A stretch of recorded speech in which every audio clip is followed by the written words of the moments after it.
Ballad of Songbirds and Snakes is the prequel to the Hunger Games series by Suzanne Collins, set 64 years before the events of the very first original Hunger Games book. We follow President Snow as a student in the academy who is told that he's going to be a mentor for a District 12 girl in the 10th annual Hunger Games. So this review will be split into two parts. I'm going to do a non-spoiler review and a spoiler review. So obviously I'll tell you when I'm switching over, but if you enjoyed this video, please leave a like, please subscribe, and let's just get started talking about the Ballad of Songbirds and Snakes. So this book is split into three parts, and I really enjoyed the first two parts. However, by part three, I was kind of losing interest a little bit, just because there's such a dramatic shift in setting and everything. Obviously, I'm not going to say any more than that, but part three did lose me a little bit. I think that some people are going to be a little bit annoyed at this book, because the majority of the book we do sympathise with Snow as a character, and I know that a lot of people did not want that to happen. And for a lot of the book, he is a likeable character, so I can see some people kind of being upset about this. I didn't really mind, to be honest. He felt more realistic. He was very morally grey, which I think is much more important than just having an evil character because he is evil, you know. Like, I know a lot of people don't want to sympathise with him for obvious reasons.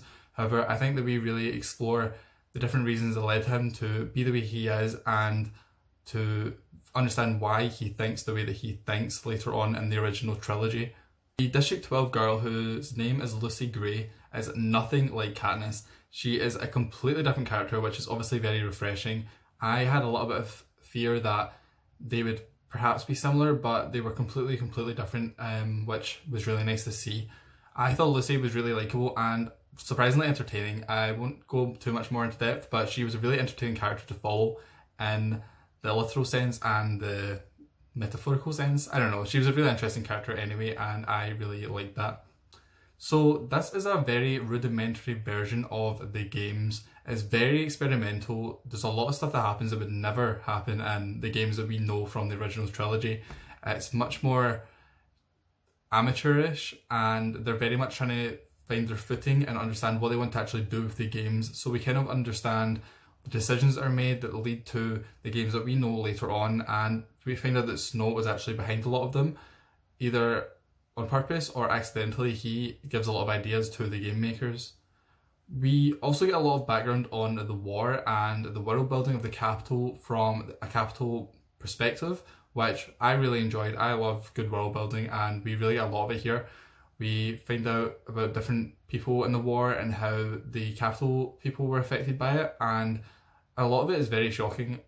There's a lot of really interesting discussion in this book about how war benefits nobody, and I also liked all of the discussion about human nature and nature versus nurture. There's a lot of very moral issues that are talked about in this book, and I think Suzanne Collins does them really well. There's one specific character, I won't really go into detail, but he is kind of like the moral compass. I don't know, he's like the moral debater of the book, and he brings up a lot of interesting points that we as a reader have always thought about, but they really get tackled in this book by Suzanne Collins. This book is very violent, and there's a lot of graphic imagery and body horror that goes on in this book, and I honestly feel like this leans more towards adult than young adult. I suppose that makes sense when you think about the fact that she is writing this for majority of the fans who read the Hunger Games when they were, you know, teenagers, like people my age. I'm now 22, so it makes sense that she would put it into a more adult perspective and like kind of make it a more adult book. However, it definitely is still being sold as YA, but like I said, it's very much a graphic book, and there's a lot of body horror. There's talk about like Avoxes being experimented on and stuff, and it was really dark, but I really enjoyed it. Overall, I did really enjoy it, but for me, the pacing was off a little bit, especially moving into part 3. I just kind of lost interest in the characters and what they were doing. I think it's mostly down to the change of setting, perhaps, but I don't know, because it's not really a new setting. I don't want to give anything away, obviously, but for some reason, part 3, I just didn't enjoy it as much as the other two parts. So for that reason, I'm definitely going to give this a 4-star and not a 5-star. However, it definitely is like almost a 5-star. I just didn't really hit that same mark for me. So I'm now going to move into the spoiler section of the video, so if you don't want to watch that, thanks so much for watching. Please like, please subscribe. Let me know any thoughts down below at this point. Also, if you are going to keep watching, please don't really talk about spoilers in the comments, because I don't want other people to see spoilers. But anyway, thanks so much for watching if you're not going to continue on, and if you are, let's just get into the spoiler section. Okay, this is now the spoiler section. If you don't want to be here, you have 5 seconds to leave. 5, 4, 3, 2, 1. Okay, so I like that the capital were still really struggling at this point, and we see how the war affected the capital just as much as the people in the districts, and we learn a lot of like dark stuff that went on. So I really liked finding out that, for example, people there were starving to the point where some of them actually turned to cannibalism. That was crazy to me, because we think that even during the dark days, the capital were still like much more privileged than the people in the districts, but we find out that that really isn't the case, and that really fuels why the people in the capital hate the people in the districts so much. So even 10 years later, the capital is still struggling. There's still debris in the street. The capital citizens, for the most part, are still struggling. Some of them have found their foot again, but a lot of them are really struggling for money, including Snow's family, which we really explore and see just how much, like, even now, they're on the brink of starvation. The introduction of Lucy Gray at the reaping was so funny, like genuinely like laugh out loud funny. I was honestly shook at how crazy the reaping was when she done like the snake thing, and then she just started like putting on a show. She was like singing on the stage. It was like, I thought it was really funny, and a really entertaining way to show that this is like not Katniss, you know what I mean? Like this is a completely new character, and I really appreciated that. We find out that Snow's father was killed in the war, and that his mother died because of an injury, and because of the war they couldn't get her to the hospital. So that really shows that he is prejudiced against people from the districts straight away, because he blames the rebels for his parents dying pretty much, which does make sense obviously, and I don't think we can really begrudge him that. I think that is justified in a way. The scene where the tributes in Snow are put into the monkey house was incredible. I was honestly, again, I was like laughing out loud at how absurd it was. It's again completely different from the experience that Katniss and Peeta have. Like the tributes are wheeled in, including Snow by the way, like the fact he was there was like crazy. They're wheeled in like animal cages, they're put down a chute, and they end up in the zoo in a monkey house. I was like, oh my god, like what is going on? I was really, it's obviously sad because it's like the capital people are treating the district people this way, and obviously historically human zoos are actually a thing. It was like surrounded with like racism and stuff, so obviously it has like real life basis, but it was just so absurd, and it really shows just how far the games have changed from the original books to this new prequel. It was a really interesting change, and I thought it was like hilarious but in a sad way, you know what I mean? Like it was definitely like an interesting thing anyway. So let's talk about Sejanus. I think that's his name. It's Snow's best friend. I'll put his name on the screen obviously, and he is really interesting to me because he gives a really unique perspective, because his family became rich during the war and moved from District 2 to the capital, but they don't really fit in there because people in the capital look down on them. Even though they're richer than most people in the capital now, they're looked down upon, and so he has a lot of like moral questions about the ethics of the games and putting the people from the tributes from the districts into the games, because obviously he was from the districts, and one of his old classmates from District 2 ends up being in the games. So it just really provides a lot of different moral questions and a lot of like discussion points that we wouldn't have really touched upon if everyone was just from the capital.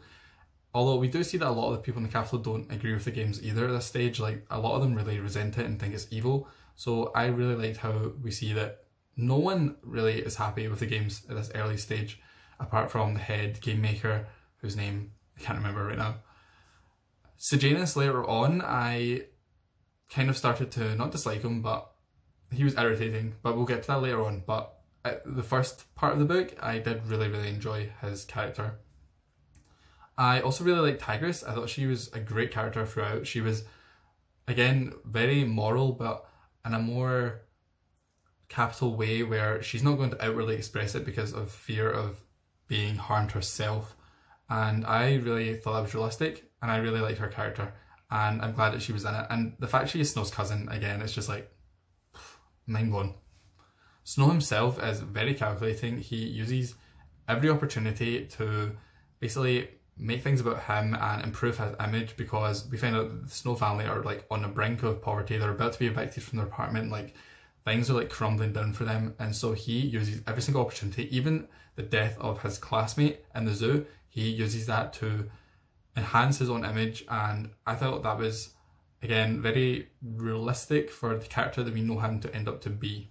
The bombing of the arena was crazy. Again, I was so shook. I didn't know if the capital was doing it or what, because obviously a lot of the capital, like, children were being harmed, some of them died. Like, I thought the amount of tributes that died before the games even started was so interesting, because obviously that would never ever happen in the games that we know from the original. They're very much well looked after, they're not allowed to even touch each other. Like, it's very, very different, and like I said, it's a very early, rudimentary, kind of savage games in that way, and so many of the mentors die as well, which is crazy. Like, the capital children are bombed and like one is killed by a tribute. Like, again, it was just very, very different, and I really liked that. I liked seeing this very different aspect of the games and its early history. The actual games themselves were so boring at first, which again was interesting. It was kind of comical, and the fact that they paired this with Lucky Flickerman, who I'm assuming is like Caesar Flickerman's father or something. Like, he is the commentator of the games, and he is just an idiot. The cameramen doing the interviews for the mentors are like idiots and annoying, and the whole thing is just so amateurish, and the actual games themselves are genuinely kind of boring. The tributes all run and hide inside the building, so the cameras can't even see them. There's like no night lights. Like, as soon as the sun goes down, you can't see anything in the arena. So it was just very, again, I feel like I said it so many times, interesting, and it really distinguished this early games from the games we know later on that are super well polished. Like, everything is so well planned. The game makers have complete control over everything. This was just very much like, throw the kids in there and see what happens. Sejanus entering the arena was wild, and then when Snow had to go in after him, I thought this was a really good scene. Again, it gave Sejanus a chance to show some moral questions, but then the fact that the tributes tried to attack him and Snow and obviously tried to kill them leads to Snow basically being reaffirmed by his beliefs that no, the people in the district are less than us, they are savages in a way. But then he also has to kill the tributes, so then he starts to question himself, and he's like, maybe this is human nature, like maybe we're all savages. And it was just very interesting and gave a lot more to the moral questions that it brought up earlier on with Sejanus. It kind of like reaffirmed both sides of the argument in a way. So I thought this whole scene was really well done, and I really liked it. We knew every single tribute and mentor's names. That was something that used to bother me when I was like a mega fan of the original books, is you'd try and like look up information about characters and it would just say like District 7 boy, and there'd be like nothing on him. So in this book we find out everyone's names. We know like a little bit about most of the tributes and most of the mentors through the interviews and just like the different information that we're given, and I really appreciated that. I thought it just helped build up the world to be like more bigger and more real. When the games ended and the book was only 60% done, because I read this on ebook even though I have the physical now, I was like, what is happening? I was like, I don't know what is going on. I honestly did not know what to expect. And then this is when we move into part 3. So when Snow is sent to District 12 to be a peacekeeper, I kind of just lost interest, because you obviously know he's going to return to the capital and you know that he's going to end up being president. So you're basically just waiting to find out how that happens. And I honestly didn't care about the love story between him and Lucy. Obviously, I haven't even mentioned it throughout this review because I honestly don't have any thoughts on it. You know it's not going to end well, and you're just waiting to see how things go wrong. And like, I did enjoy it, especially like the first part when they first kiss. I was like, oh, like I did enjoy it for a start, for a while. But then once they went back to District 12, I just wasn't that interested, and you're basically just sitting around waiting for something to happen.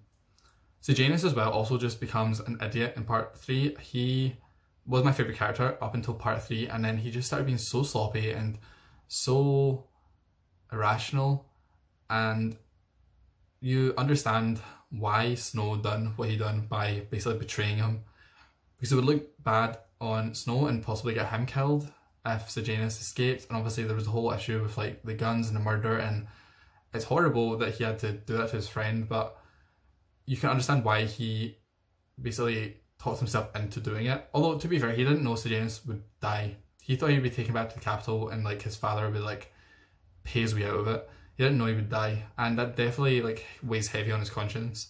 But Sejanus was just kind of sloppy, and I didn't like how his character really ended up being in the end. And when he died, I didn't really care that much. He went from being one of my favourite characters being like, okay, because you know he's going to die because just the way he's acting and everything he's doing, he just kind of lost. I don't know. I just stopped liking him as much, basically. I did think it was interesting that Snow basically killed Sejanus for saying that he was going to run away. And then Snow then does the exact same thing. So it shows that he's willing to abandon his morals, which, I mean, he's done it a few times already, but he's willing to abandon his, like, most ingrained, like, I am capital born for Lucy. So I thought that was interesting. However, then they escape and there's the whole scene with the lake and she runs away, and I don't know, I just didn't really care that much. I thought it was kind of anticlimactic, to be honest.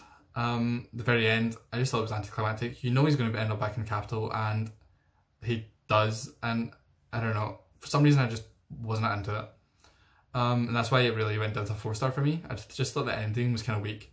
You don't really even find out what happens to Lucy. She either runs away or he did shoot her. Like, you don't really know, and neither does he.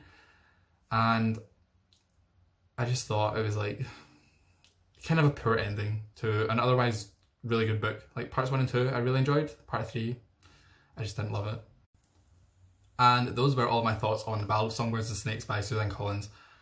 It's kind of ending on a depressing note, but like overall I did really enjoy this book. Parts 1 and 2 I was completely invested. I was like sitting up all night reading it, and then part 3 I was like, it was kind of a slog to get through parts, and you know how it's going to end, so it is hard. Like I definitely sympathise with Suzanne Collins, because it's hard to write a prequel where everyone knows the ending. Like everyone knows Snow is going to end up back in the capital, so it's hard to kind of get there in a innovative way. So I definitely sympathise with her, but overall I did really enjoy it. Thank you so much for watching. If you liked, please like this video, please subscribe, please let me know your thoughts down below, but try and keep it non-spoiler, because I don't want people to go into spoilers, to go into comments, sorry, and see spoilers, because obviously the book only came out today. So again, thank you so much for watching, and I will see you next time.